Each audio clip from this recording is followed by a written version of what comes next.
Paz de Cristo, Igreja do Senhor. Bom é estar aqui mais uma vez, segunda vez, acho que pregando terceira, né? Da outra vez, Deus me deu o privilégio e a honra de ministrar 2 vezes aqui. Isso é uma honra muito grande. Pastor Abraão, já está me honrando aqui mais uma vez com esse convite. E eu sou casado com aquela linda mulher ali há 33 anos, iremos já fazer 34 anos de casados. 2 filhas, a Lailana, que você já conhece, a Lorena também esteve aqui, já esteve aqui, né? Teve aqui a Lorena também. Então, são 2 meninas que o Senhor me deu. Então, eu tenho o privilégio e a alegria de conviver com 3 mulheres esse tempo todo. Foi uma bênção. E agora tenho também o Felipe, agregado, né? Que é o esposo da Lorena. Uma bênção. Eu tenho uma alegria. E eu sempre digo que tem um versículo da Bíblia que eu gosto muito, muito mesmo, de verdade, que é 1 Coríntios 10, 31. Quer comais, quer bebais, ou façais qualquer outra coisa, fazei tudo para a glória do Senhor. Porque por Ele e para Ele são todas as coisas. Então, a minha alegria é saber que a minha família serve ao Senhor. Eu tenho o prazer e a alegria de poder dizer, eu e a minha casa, nós servimos ao Senhor.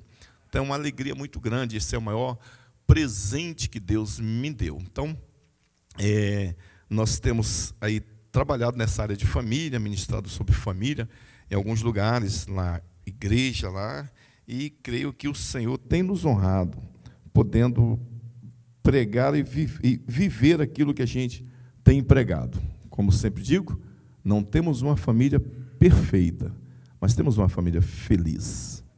Então, isso é muito gratificante para mim, saber que a minha família é uma família que tem lá seus problemas, como todas têm, mas a gente resolve tudo e o nome do Senhor é glorificado. E aqui nesta manhã, nós concluímos aqui o louvor com o hino sobre família, abençoando as famílias. E eu quero, nessa manhã, trazer aqui também uma palavra sobre família para nós. Se você puder se colocar de pé, abra sua Bíblia.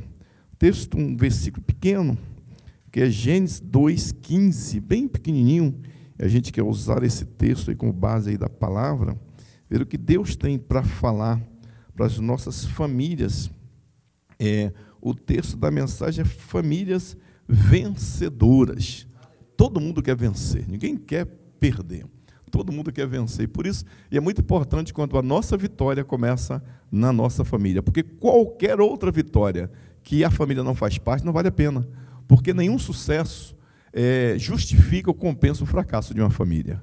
Então, se eu tenho sucesso lá fora e não tenho dentro de casa, isso não é sucesso.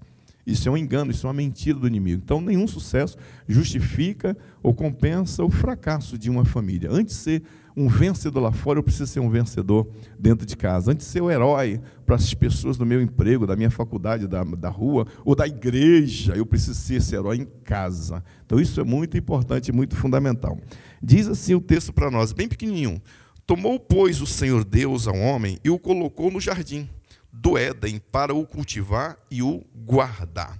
Pai amado, Pai santo, a tua palavra foi lida, ela é viva e eficaz, mais penetrante do que espada de 2 gumes. Eu digo sempre, Deus, que se a gente aqui não falar mais nada, só a leitura da tua palavra, se a gente entrar e viver ela, já o Senhor já falou conosco, que já é o suficiente para a gente sair daqui um pouco melhor, Pai, ou melhor, bem melhor. Por isso eu oro, Pai, me use nesta manhã, que todos os ouvidos agora seja cativo a tua palavra, repreenda toda distração, Pai. É uma arma que o inimigo tem usado muito, é a distração. Por isso eu repreendo aqui agora em nome de Jesus. Fala conosco, Pai, em um nome santo de Jesus. Amém, amém e amém. Podeis sentar aí neste momento. Esse texto que a gente acabou de ler aqui, acima, ele tem um significado muito grande para nós, porque o nosso casamento para Deus é como um jardim. O nosso casamento para Deus, ele é como um jardim. Por isso que diz que tomou Deus, o Senhor Deus, o homem, e o colocou onde? No jardim. E um jardim não é um lugar qualquer. Um jardim não é um lugar qualquer. E o jardim do Éden não era um lugar qualquer. Jardim, Éden significa delícia. Então, o jardim do Éden era um lugar de delícia. Aí já vai a primeira pergunta. Será que a nossa casa tem sido uma delícia? Será que é bom estar em casa? Será que é gostoso voltar para casa? Será que tem prazer de retornar e dizer, pois o melhor lugar para eu estar é a minha casa, independente de ser uma bela mansão em um condomínio fechado ou ser em uma comunidade carente? Nem sei se nesse país primeiro mundo tem comunidade carente também, mas de repente tem também. Ou ser uma casa, um casebre, um lugarzinho pequeno. Não importa se é uma mansão com 5 quartos, suítes, banheiro de hidromassagem, ou apenas um barraquinho lá na comunidade. Mas o melhor lugar para eu estar é a minha casa, porque é meu Éden. É uma delícia estar lá. Então eu vou preferir a minha casa. Será que a nossa casa tem sido esse lugar de delícia? Então, quando você pensa em jardim, você logo vem à tua mente esse lugar gostoso. Quando a gente vai a um jardim, a gente quer tirar fotos, a gente quer levar recordação daquele lugar. A gente, às vezes, vai fazer piquenique no jardim. A gente acha que tem flores, uma brisa. Se às vezes no final da tarde vou deitar aqui nesse gramado desse jardim, porque é gostoso de estar aqui. Assim era o Éden, era o lugar que Deus colocou. Quando Deus fez o casamento de Adão e Eva, deu presente para eles a casa no jardim. Olha que coisa chique. E eu tenho certeza que não foi diferente nem comigo, nem com você. Deus deu um jardim para nós. Deus deu um lugar de delícia, um lugar de paz, um lugar de alegria, um lugar de gozo, um lugar de satisfação. Então a gente quer tirar fotos, a gente quer levar recordação, a gente quer fazer isso. Então aqui nessa manhã, o que Deus tem para falar para nós é isso, que a nossa casa tem que ser esse lugar de delícia, esse lugar bom de estar. Então dessa forma, o lar é um lugar onde Deus colocou marido e mulher. Colocou Adão e Eva, colocou você e seu esposo, você e sua esposa. Feito para o quê? Para ser um lugar muito legal, um lugar prazeroso. Eu tenho uma história que eu conto muito, e não que a minha casa seja a casa mais perfeita do mundo, o melhor, mas uma vez eu tenho um amigo, lá ele é pastor de uma igreja, e ele ia muito à minha casa. Sim, de vez em quando eu aparecia lá, inclusive é meu contador, ele. E às vezes ele chegava, gosta de conversar, e conversa. Sentava lá e conversava. Quando eu não tinha nada para fazer, eu ficava ali com ele. Um dia ele chegou lá, e eu tinha que ir num cartório assinar uma escritura. E ele sentou e começou a conversar, e está chegando a hora de eu chegar no cartório. Eu falei, meu Deus, que hora que o pastor vai embora, meu pai amado. Eu não posso mandar o pastor embora não, meu Senhor. E está conversa para lá, e conversa para cá. E chegou um momento, disse, agora não tem mais tempo não. O pessoal está indo para o cartório, preciso me encontrar com eles lá. Eu vou ter que pedir licença o pastor para eu ir para o cartório. Aí eu falei para ele, querido, deixa eu te falar, eu estou com um compromisso agora, já estou em cima da hora, eu preciso ir. Ele disse, Elias, na época eu não era nem pastor, ele disse, Elias, se eu te fazer um pedido, você faz o seguinte, você pode fechar a casa toda, me deixa ficar aqui no teu quintal. Esse lugar aqui me traz paz, me traz gozo, me traz alegria. Quando eu preciso de um refrigério, eu venho para aqui. Se eu ficar sentado aqui nessa varanda, está bom para mim. Depois eu bato o portão, eu fecho, eu já morava no condomínio. Depois eu vou embora. Aquilo alegrou meu coração. Falei, puxa Deus, obrigado, porque a minha casa traz essa alegria, traz esse refúgio, traz essa paz para as pessoas. Então é isso que a gente precisa ter na nossa casa. Nossa casa precisa ser este lugar. Mas se o seu lar, a sua casa, talvez você está aí dizendo, puxa pastor, meu lar, a minha casa ainda não é este lugar. A boa notícia que eu tenho para te dar nessa manhã, se não é, pode ser. E se já é, vai melhorar ainda mais e mais, em nome de Jesus, que para o Senhor não tem limite, cada vez melhor, vai melhorar muito mais ainda para a glória do nome do Senhor. Então, nesta palavra, nesta manhã, a gente vai falar aqui de alguns pilares que vai levar as nossas famílias a serem vencedoras. Vencedoras. Então, o primeiro pilar que eu quero falar aqui, tenho falado muito sobre isso, que tem me preocupado muito, por isso que eu coloquei ele aqui em primeiro lugar, que uma família vencedora é liderada por um marido. Olha só, já vai logo falando aqui para os homens, eu tenho me preocupado muito. Eu não sei por aqui, mas por onde eu tenho andado, os homens têm deixado um tanto a desejar, sabe? As mulheres estão avançando, as mulheres estão indo, e os homens estão meio, mas vai chegar lá nelas também, fiquem tranquilos. Então o marido, ele é o líder do lar, o marido ele é o líder do lar, ele não é um delegado. Aí é muito importante isso aqui, ele é o líder, ele não é um delegado. Ele não é aquele cara, sabe, mandão, tem que ser do meu jeito. Não, ele é o líder. E liderar, ser líder é diferente de ser chefe.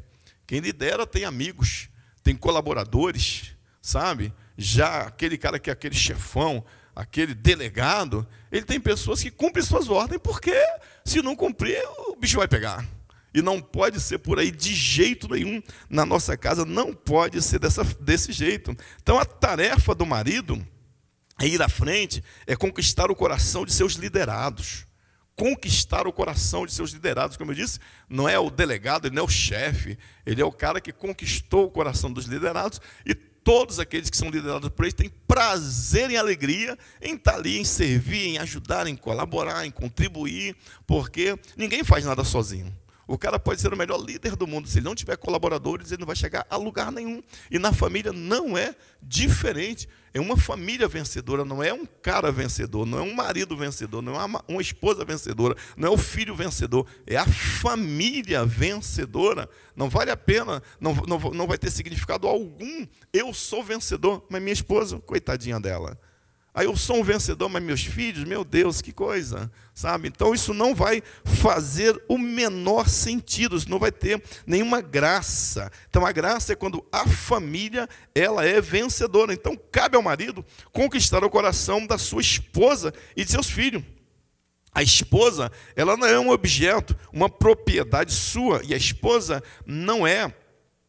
E não é para o marido achar, pô, minha esposa tem que ser fazer do jeito que eu quero, tem que ser assim. Não, nada disso. Muito pelo contrário, eu costumo dizer que uma esposa bem amada vai ter dificuldade nenhuma de ser submissa, de obedecer o marido, de maneira nenhuma, porque ela vai entender que esse é o papel e o dever dela. Então, a esposa é um ser humano que precisa ter carinho, compreensão e aceitação.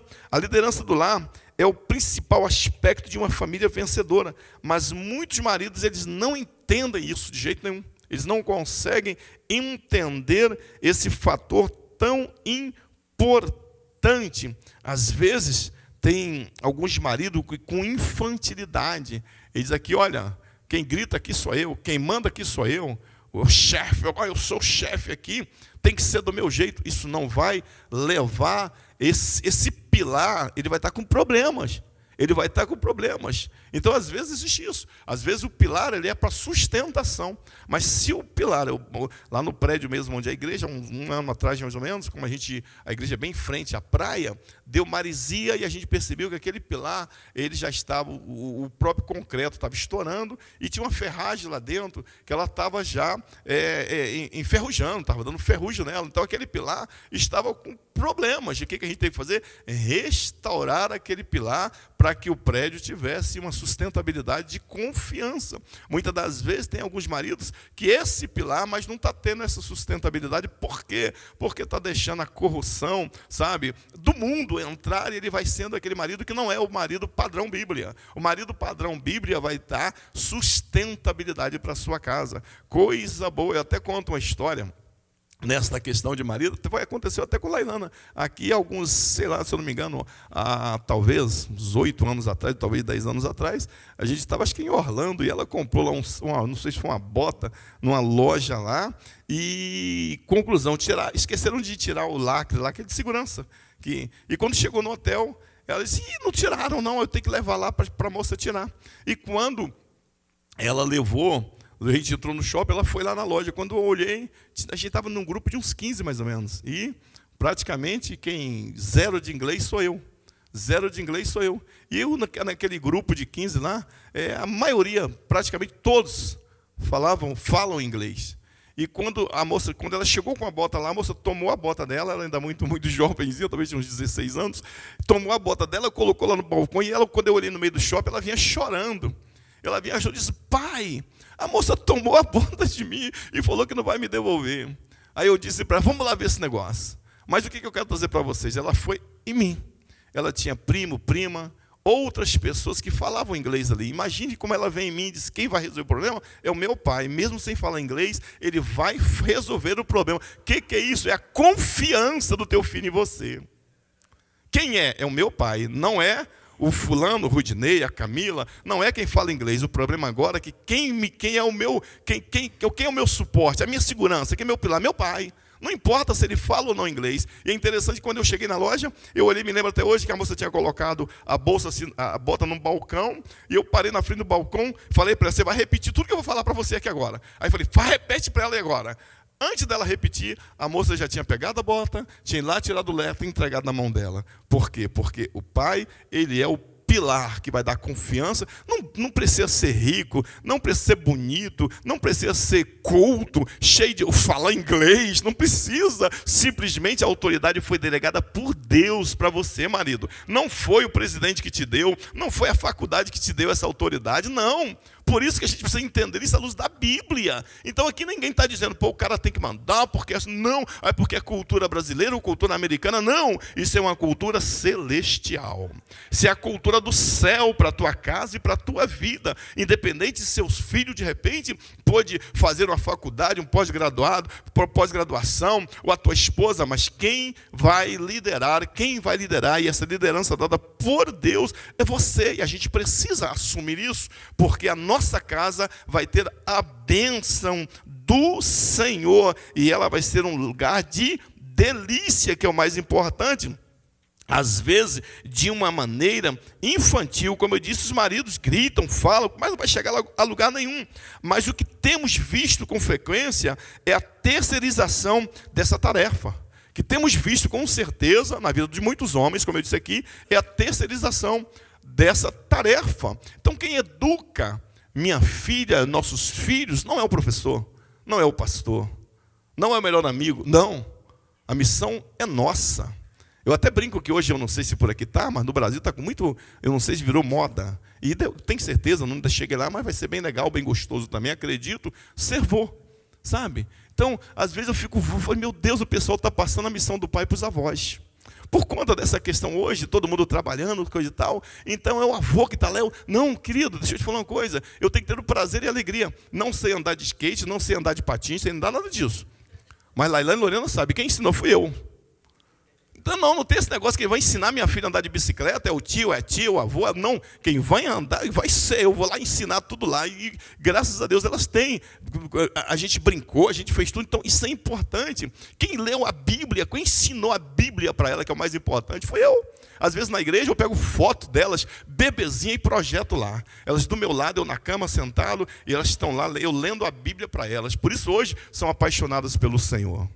Então quem vai ensinar, eu costumo dizer que a melhor lembrança que os nossos filhos têm que ter nós, é o dia que bater na porta do nosso quarto e pegar a gente de joelho orando. Você sem palavras, você está ensinando, você precisa orar, você precisa falar com Deus, você precisa buscar ao Senhor. Quem tem que ensinar isso é a mãe. Claro que na ausência do pai, a mãe pode fazer, e é muito bom isso. Quem tem que chamar para ler a Bíblia, para orar, para fazer o devocional, para fazer o culto doméstico, é o pai.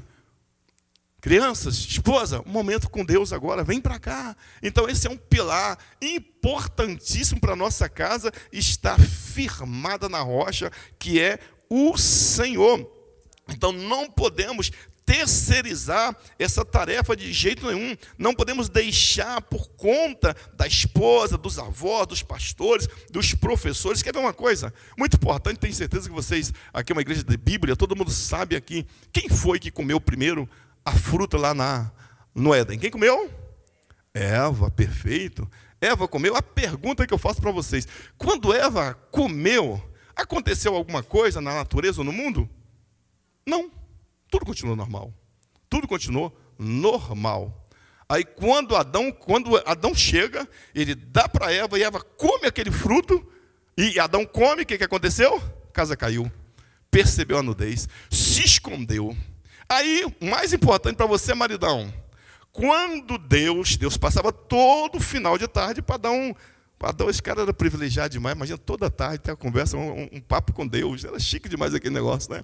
Final da tarde, Deus chega no jardim, e aí Deus chega lá e grita, olha como é que Deus grita, Eva. Foi assim? Quem que ele chama? Adão, onde estás? Viu como é que a responsabilidade é nossa? Quem comeu primeiro foi Eva, quem deu para Adão foi Eva, talvez faria, ou melhor, aí Adão já fez como a gente faria também hoje. A mulher que tu me deste, me deu e eu comi. Acusa a mulher e acusa Deus de tabela, mandou para Deus também. A mulher que tu me deste, me deu, percebe? De tabela ela acusa Deus também. Eu não pedi, foi tu que me deu, tá vendo? Mas Deus não quis conversar com Eva, Deus chamou Adão. Então, querido, ainda que a sua mulher erre, ainda que ela cometa algum erro, meu irmão, Deus não vai perguntar: Abraão, cadê Pauline? Cadê o Weber? Não, Abraão, Elias, é você, marido. Então, vê como que a responsabilidade é grande para nós, literalmente. Então, maridos, vamos assumir o nosso papel de líder que foi dado por Deus para termos famílias vencedoras, amém? Para termos famílias vencedoras, literalmente. O segundo pilar das famílias vencedoras é a submissão da esposa. O que é mais fácil, a mulher ser submissa ou o homem amar a esposa como Cristo amou a igreja? Uma pergunta simples, muito fácil. Qual dos dois que é mais fácil, gente? Gente, eu costumo dizer, sem medo de errar, qual a mulher que vai ter alguma dificuldade de amar o marido que a ama como Cristo amou a igreja? Agora, gente, amar como Cristo amou a igreja, que tarefa difícil. Dá para a gente, quando ele quis comparar algum amor aqui na terra com o de Cristo, ele comparou com o amor de mãe. Mas também não é igual. O amor de Cristo com a igreja é grandioso. Se entregou por ela. Se entregou por ela.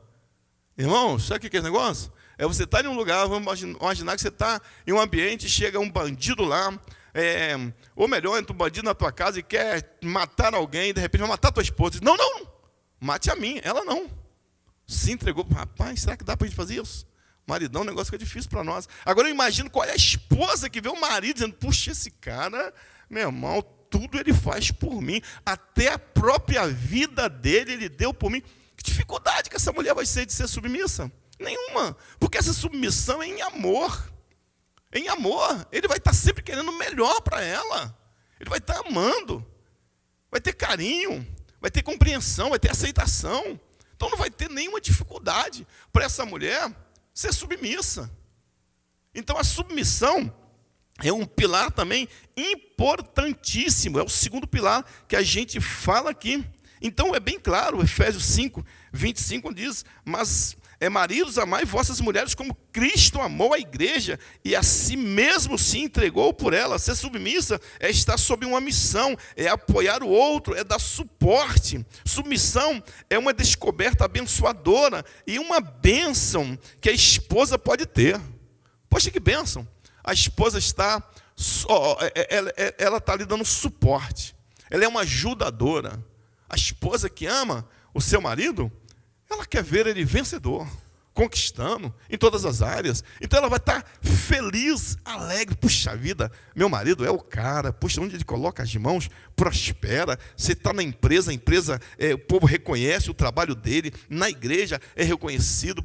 Então ela vai ter prazer e alegria estar por trás disso. Vocês terem uma ideia como... Eu às vezes eu não gosto muito de falar de mim, não, mas tem alguns detalhes, e eles falam que tudo que a gente conversa eu boto nas minhas pregações. Tudo que a gente conversa em casa vai virar pregação isso. É interessante que quando eu cheguei aqui, minha digníssima esposa viu lá um casaco, não sei nem esquecer, da Tommy Calvin, cara, e o negócio é meio caro. Vou comprar isso para você. Eu falei, não quero, não preciso. Eu não uso no Brasil, já tem uns 10 lá no guarda-roupa que eu não consigo. Vou comprar, não é você que vai comprar, você vai ter que comprar. Eu vou comprar, ficou bonito em você, eu quero esse negócio para você. O que é isso, gente? Ela por trás, eu preciso que ele vá elegante. Brigou comigo porque eu não trouxe uma calça jeans. Não vai ficar legal esse negócio, tem que ser. Eu mandei você trazer aquela calça jeans para você ir bem bonito, coisa e tal. O que é isso? Ela tem prazer dando suporte por trás. Isso é importante, gente. Parece detalhes pequenos, você vê o amor nisso. Você vê um lar abençoado nisso, sabe? Então isso é importante porque pelo menos eu imagino que ela se sente bastante amada, né? Amém, amém, igreja? Amém, igreja. Amém, igreja. Ela se sente amada. Então isso é importante, bom. Daqui a pouco ela começa a mostrar a hora ali, minha ajudadora. Daqui a pouco ela começa com assim, ó, para mim, ó.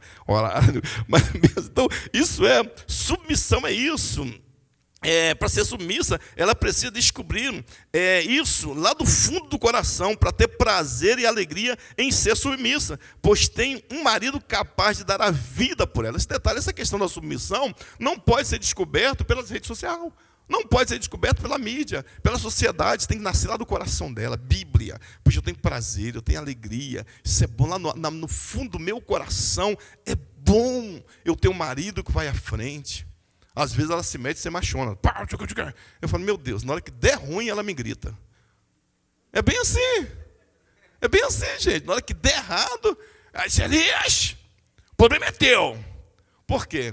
Porque ela sabe literalmente até onde ela pode ir. E ela tem alguém que ela pode contar. Então, como é bom quando a nossa família pode contar com a gente. Como é bom, como é importante isso. E ela entende o papel dela. E Deus vai abençoando a nossa casa desse jeito. O homem gosta de conquistar. Isso faz ele se sentir o cara, o herói. E é bom conquistar, sim. Bom conquistar. É bom, claro, como eu disse aqui, é bom conquistar uma boa posição na empresa. É bom conquistar uma casa nova, um carro novo, a viagem dos sonhos. Mas antes de qualquer conquista desta, o homem tem que conquistar o coração da sua esposa. Quando ele conquista o coração da sua esposa, as outras coisas vão ficar mais fácil, sabe? A Bíblia é muito clara quando diz que um cordão de 3 dobras não se arrebenta com facilidade. Se vocês estão unidos, sabe? O esposo amando a esposa como Cristo amou a igreja, e essa esposa ali do lado, gente, eu costumo dizer que é eu e ela e o Espírito Santo no meio. 3 dobras, não vai se arrebentar. Não vai, a gente vai longe, porque o Senhor está neste negócio.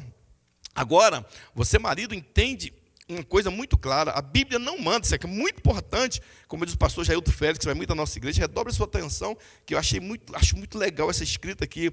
A Bíblia não manda você se casar com a mulher que amou. A Bíblia não manda você casar com a mulher que amou, mas a Bíblia manda você amar a mulher com quem se casou. A Bíblia manda você amar a mulher com quem se casou. E amar é determinação. Eu decido amar. Independente do que vai acontecer. Eu vou amar a minha esposa. Eu vou amar a minha família. Eu vou amar a minha casa. E como tudo começa em casa, quando você ama a sua esposa, ama seus filhos, você não vai ter dificuldade de amar mais ninguém. Você vai amar o próximo também com facilidade, porque é lá que começa tudo. É na nossa casa que começa tudo. Aí talvez você diz, mas pastor, esse negócio de amar a mulher com quem me casei, é porque você não conhece ela, você não sabe quem é ela. Não importa quem é ela, a Bíblia diz, ame-a. É para amar. É para amar. Vai amando. Vai amando, vai amando, vai amando. Ninguém aguenta doses de amor por muito tempo. Uma hora vai ceder. Uma hora vai ceder. Essa é a grande verdade. Então você tem que decidir em primeiro lugar. Eu decido amar. Você decide amar. A decisão de amar muda tudo na tua casa. A decisão de amar muda tudo em casa. Se tem alguma coisa que está dando errado, comece a amar de verdade. Diz, Deus, me ensina a amar. Que eu possa desenvolver isso cada vez mais e mais, porque a história tem que mudar. Aplauda o Senhor enquanto eu bebo uma aguinha aqui. Glória a Deus. Glória a Deus. Então, quando o marido decide amar a sua esposa, quando a mulher decide ser submissa a seu marido, ambos estão tomando uma atitude, estão dando o primeiro passo para serem vencedores. E um passo de cada vez, gente. Por isso que às vezes a gente tem dificuldade para demonstrar o nosso amor. Amor, gente, olha, tem creio que vocês já ouviram essa frase ou essa palavra, e é verdade, ninguém tropeça em grandes pedras. Você tropeça numa pedra pequena. A pedra grande você vai estar vendo à tua frente. E eu quero fazer isso aqui o contrário. Talvez você tenha dificuldade de dizer, puxa, mas eu quero demonstrar amor. Mas como é que eu vou demonstrar? Comece com coisas pequenas. Comece com coisas pequenas que uma hora você vai chegar no grande. Comece, literalmente, sai de casa, mande uma mensagem para ela pelo WhatsApp, ou sei lá, querida, te amo. Isso vai mudar o dia dela. À noite, quando você voltar para casa, traz uma florzinha para ela. Isso vai mudar tudo. Então, às vezes, a gente quer... Não, vou mostrar que eu amo muito a minha esposa. Comprou um diamante de $10 mil, $20 mil. Você quer começar grandão. Olha, eu vou demonstrar que eu a amo, vou comprar uma casa lá num condomínio, vou comprar um carrão para... Comece pequenininho. Comece pequenininho. Eu me lembro, gente, quando eu me casei, morava na Baixada Fluminense, e eu pegava o trem para ir para o serviço e para o trem de volta. Como que eu demonstrava amor para minha esposa? Literalmente. Olha, com aqueles camelô dentro do trem, vendendo aqueles doces lá, a paçoquinha, sabe? A bananada. Eu comprava aquilo 20 centavos, levava para ela. Olha que eu trouxe para você. E ela ia, sabe, ela se sentia amada, coisa pequena. Coisa pequena. Então, isso é muito importante. Comece com as coisas pequenas. Sabe, não dá para dar um presente caríssimo, está difícil. Comece, às vezes não é nem comprar nada, é apenas ligar e dizer, querido, liguei só para dizer que te amo. Eu quero que você responda para você mesmo. Qual foi a última vez que você fez isso? Ligar para sua esposa porque não teve problema nenhum, estava tudo ok. Mas você ligou somente para dizer, querida, estou ligando só para dizer que te amo. Ou que dia que você escreveu lá no WhatsApp, querida, te amo, estou com saudade de você, estou indo para casa agora porque estou com saudade de você. Eu quero estar com você. Uma das coisas que eu tenho aprendido até em relação ao que a gente fala sempre, que oração é conversar com Deus. É conversar com Deus. E eu ouvir isso, falei, Senhor, que coisa chique. Eu não quero orar ou falar com Deus só quando eu estou com problema. Eu quero orar e falar com Deus porque eu estou com saudade de falar com Deus. A mesma coisa é a nossa família, é a nossa esposa. Estou ligando, não é porque eu estou com problema, não é porque eu quero resolver isso, não é porque eu estou ligando que estou com saudade de ouvir a tua voz. Eu estou com saudade de estar com você. Isso faz toda a diferença. Então, uma casa onde você consegue ver que os pequenos problemas, eles podem ser mudados com pequenas atitudes de amor, você vai ver o que Deus vai fazer na tua casa para a glória do nome dele. Então, maridos, comece com atitudes pequenas, vai fazendo, vai amando, vai compreendendo, vai fazendo aquilo que Deus tem mandado você fazer, amando a sua esposa verdadeiramente, e essa esposa sendo submissa ao seu marido. Um casamento pode acabar se marido e mulher não entenderem as coisas pequenas. O marido decide amar a sua esposa e o que ele faz, coisas pequenas, abençoa ela. Quando de repente você quer demonstrar isso com muito carinho, com muito amor, sai de manhã, pega aquele batom caro que ela comprou, vai lá no espelho do banheiro e escreva assim, eu te amo. E depois, antes de sair, você vai lá e pega uma nota de $100 e deixa lá em cima da pia e diz, é teu. Rapaz, vai ficar muito feliz. Deixa uma nota de $100 lá e diz, é teu, esse dinheiro é para você. Gente, ela vai ficar muito feliz. Claro que é brincadeira, tem muitas formas de amar, mas escrever no espelho é bom. Escreve lá, te amo, te amo, te amo. Isso também faz parte também e vai ser muito, mas muito legal. Escreva bilhete de amor, mande mensagem, enfim, vai fazendo coisas boas que vai ser muito legal para ela. O terceiro pilar da família que vence é a obediência dos filhos.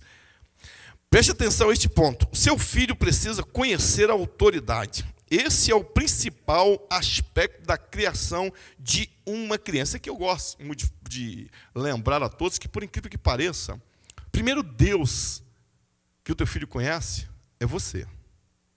Filho, uma criança, ele pega um brinquedo que de repente quebrou na mão dele e está todo esbagaçado, não tem jeito. Ele entrega na mão do pai e diz assim, conserta para mim, vira as coisas e vai embora. Ele acredita que o pai vai consertar aquele negócio. Porque para ele, o pai é um herói, o pai pode tudo. Então, olha a responsabilidade que a gente tem. Então, o primeiro Deus que o nosso filho conhece é a gente. É o meu pai. Ele resolve tudo para mim. Então, por isso, os nossos filhos precisam entender e ver em nós um princípio de obediência a Deus, para ele ter o princípio de obediência dentro de casa. Às vezes a gente reclama, mas meu filho é tão desobediente. Será que eu sou obediente com Deus? Será que ele está vendo em mim uma obediência com o nosso Pai Celestial, com o Pai Nosso? Será que ele está vendo isso? E às vezes a gente começa a reclamar. Então, o primeiro ponto é esse, filhos obedientes. Então, gente, e a gente está vivendo um tempo onde a gente está se passando a mão muito pela cabeça das crianças. As crianças estão fazendo praticamente o que querem.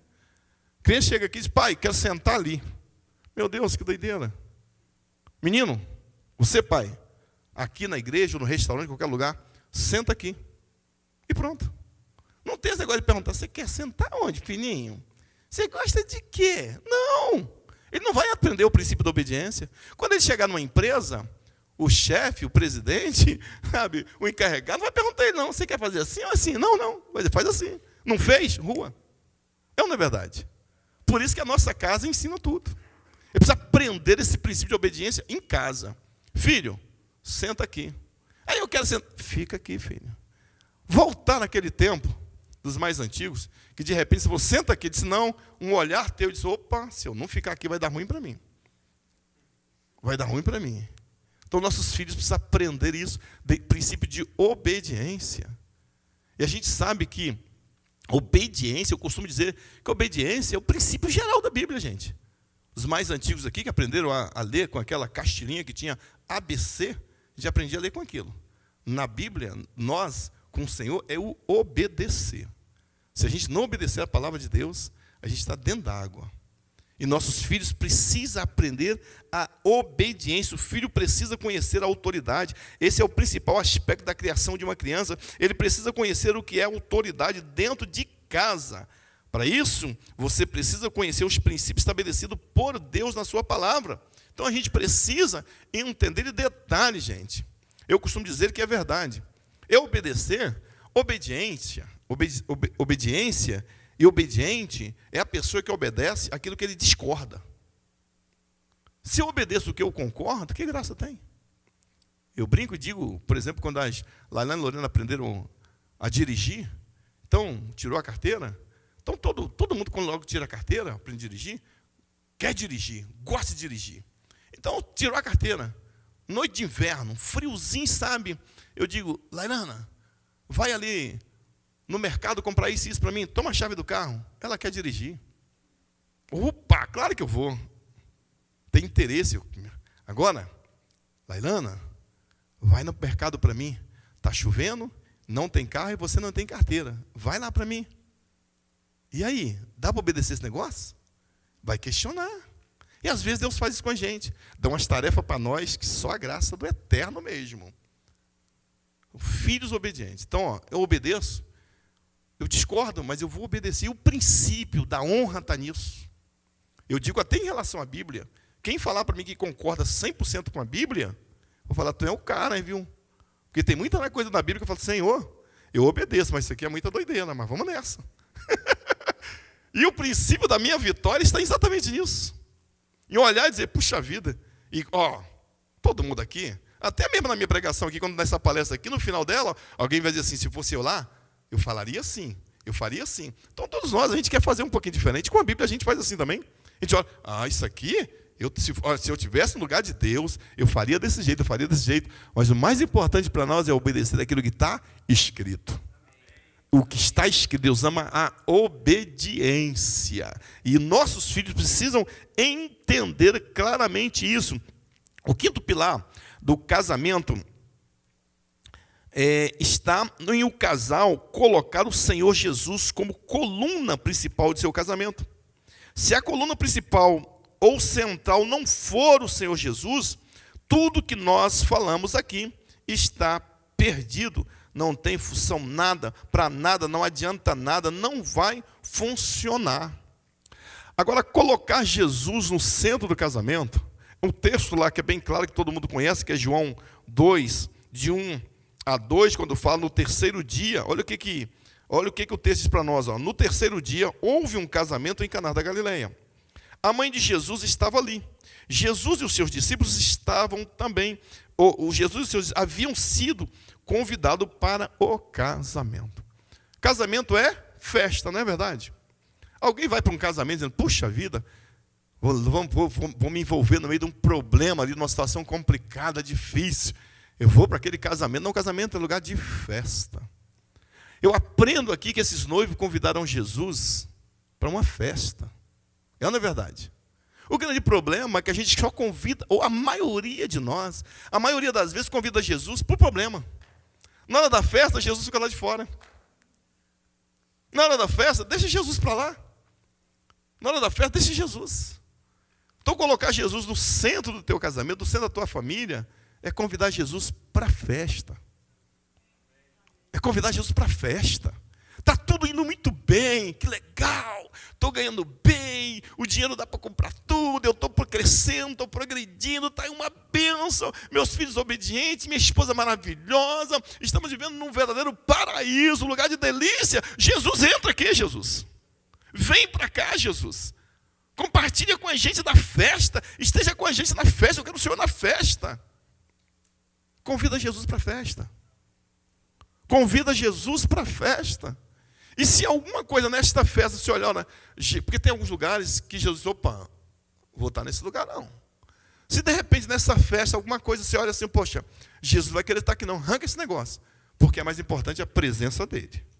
É mais importante a presença dele. Porque assim como foi lá em Caná da Galileia, o problema, a notícia para você, pode ser difícil e complicada, mas vai chegar. Não existe ninguém que nunca teve um problema. Não existe família que diz, puxa, 33 anos de casado, 1000 maravilhas. Todo ano, só vitória. Aqueles hinos que o povo faz por aí, que literalmente tem nada a ver com a Bíblia. Como é que é? É só vitória, só vitória, só vitória. Que só vitória? Parece que Jesus é aquela organização tabajara. Não, gente. Não, de vez em quando pinta os problemas da nossa família. Fala, meu Deus do céu, e agora, Senhor? O problema vai chegar. Se você convidar ele para a festa, o teu problema vai ser solucionado. O vinho pode faltar. O problema pode surgir. Mas se eu lembrei de Jesus na hora da festa, ele vai permanecer lá. Ele vai continuar lá. Eu costumo dizer que até quando os discípulos, assim, logo após a morte, a crucificação de Jesus, os discípulos estavam voltando para Emaús, e Jesus entra no meio deles, vocês conhecem o texto, vai conversando e fala para isso, fala mais aquilo, eles não percebiam nada, mas quando chega lá na aldeia, que Jesus faz que ia passar em frente, ele diz, já é tarde, o sol declina, entra, fica com a gente. E Jesus entrou. Quando Jesus é convidado, gente, ele entra. Quando Jesus é convidado, e não fica naquela... Tem pessoas que assim, ele sabe que ele é bem-vindo, nem precisa convidar. Jesus precisa ser convidado. Ele precisa ser convidado. Ele precisa de ouvir, dizer, Jesus, entra, Jesus. A casa é sua. E todo mundo sabe que aqueles discípulos estavam atordoados, apavorados, amedrontados. E quando Jesus entra, eu gosto desse texto, que é a parte principal, um desconhecido. Jesus, até então, um desconhecido, ele te pergunta, mas tu és o único em Jerusalém que não sabe dos últimos acontecimentos? Pô, é um forasteiro. Quando Jesus entra, Jesus toma o primeiro lugar. A direção vai para ele, porque na hora do partir do pão, ele dá graça. Querido, se ele entrou na tua casa, aí, maridão, você que é o líder, vai perder essa liderança, porque a partir de agora é Jesus que vai liderar a sua casa. É Jesus que vai comandar a sua casa. Então Jesus tem que ser, literalmente, o principal convidado para a nossa casa. Ele tem que entrar. Quando Jesus entra no lar, tudo muda. Agora cabe ao casal, mas principalmente ao marido, guardar esse lar, cuidar dele. Hoje nós temos vivido um evangelho, praticamente tudo pode. Vamos fechar algumas brechas, meu povo. Vamos voltar àquele evangelho. Não faça isso, por quê? Porque eu sou crente. Eu pertenço ao Senhor. Eu não posso fazer assim. O mundo está fazendo. Está todo mundo fazendo. Eu não sou todo mundo. Sou propriedade exclusiva de Deus. Você é propriedade exclusiva de Deus. Você não é todo mundo. Está todo mundo fazendo. Eu não posso fazer. E tem algumas brechas que a gente precisa fechar, literalmente, para que Jesus esteja em nossa casa, comandando, dirigindo, porque o inimigo, ele está à porta, ele quer destruir a tua casa, ele quer destruir o teu lar, mas quando você coloca Jesus no comando, fecha essas brechas, você vai ser vitorioso para a glória do nome do Senhor. Como fechar essas brechas? Vigiando, fechando as portas, ele não vai entrar e as brechas fechadas, o que vai acontecer? O inimigo não vai poder entrar. Por isso, da mesma forma que eu disse, as pequenas coisas, as brechas às vezes são pequeninas. É só uma coisinha. Não tem nada a ver, tem tudo a ver. Eu não posso me dar para Jesus 99,9%. Ele quer 100% de Elias. praticamente todo dele. Não, praticamente não serve para ele. Ou sou todo ou não sou. Mas eu não quero. Então, as pequenas brechas, que pode ser pequenininha, você vai dizer, eu preciso fechar isso aqui. Eu preciso que Jesus tome conta da minha casa, de verdade, que Ele assuma o primeiro lugar na minha casa, na minha vida.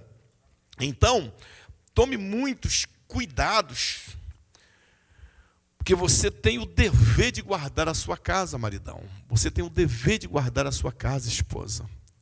Para a esposa, a Bíblia é tão clara, é interessante, né? O marido, liderança, comanda tudo. Mas quem edifica a casa é a esposa. A mulher sábia é que ela edifica a casa. Olha a responsabilidade, como é que é bem dividida para todos nós. Então, devemos ter o cuidado de guardar a nossa casa, fechar todas as brechas literalmente. Então, tome muito cuidado, porque uma brechinha à toa é o suficiente para Satanás entrar. Eu gosto muito de dar uma ilustração, talvez vocês até conheçam aqui, não sei se aqui... mas também deve ter, que é uma ferramenta muito conhecida no Brasil, todo mundo conhece, o tal do pé de cabra. Pé de cabra é uma ferramenta grande, né, que ela facilita arrancar o prego, facilita muitas coisas. Diz que uma vez, acho que era até a loja de Satanás, a loja do diabo. Loja de material de construção do Satanás. O cara chegou lá na loja de material de construção do Satanás e disse, quanto é aquela colher de pedreiro ali? Vamos botar aqui, $1. Quanto que é aquela pá ali? $2. Quanto que é aquela enxada ali? $2 também. E foi perguntando, quando ele chegou no pé de cabra, disse, aquele pé de cabra aí, quanto é? Aquilo ali é $100. O cara, o que é isso? É porque com aquela ferramenta basta apenas uma brecha e ele faz uma lenha na obra. Ele vai enfiando e vai abrindo. Muitas das vezes está deixando uma brechinha e Satanás está destruindo a nossa casa. Entenda claramente, para fazer o seu casamento um lugar feliz e abençoado, é preciso que você traga Jesus para ser a coluna principal dele. Jesus deve ser a pessoa mais importante em sua casa. O seu relacionamento com Jesus tem que ser autêntico, firme e sólido. Firme e sólido. Não pode esse negócio de, eu acho que eu sou crente, eu acho que eu confio, eu acho que eu vou na igreja. Porque às vezes a gente não fala, mas as nossas atitudes estão indo muito mais além do que a nossa voz. Estamos agindo dessa forma. Agindo. Então tenha solidez, força, coragem, firmeza. Jesus é o meu tudo. Jesus é o meu tudo. Sem Ele eu não sou nada. Tenha firmeza, autenticidade nisso. Fale com firmeza. Se Jesus for apenas a pessoa que você mais ama na vida, se Jesus for a pessoa que você mais ama na vida, todos os demais relacionamentos em suas famílias serão abençoados. Aceite esse desafio. Coloque Jesus no centro da sua casa, da sua família. Maridos, assuma o seu papel de líder do lar. Não é o delegado, não é o chefe, não é o mandão, não é o quem grita mais alto, não. É liderança. Tem gente que tem uma voz suave. Eu imagino que Moisés era assim, que era o mais manso da terra. Só ficou nervoso quando desceu lá do monte, lá o povo estava fazendo besteira. Mas o mais, ele era bem manso. Eu acho que liderança. Que líder foi Moisés? Às vezes não é o grito. Às vezes é aquilo que você já conquistou. Olá, eu sou o pastor Abraão e nós agradecemos você por ter acompanhado essa mensagem conosco. Espero que você tenha sido edificado e até a próxima. Muito obrigado.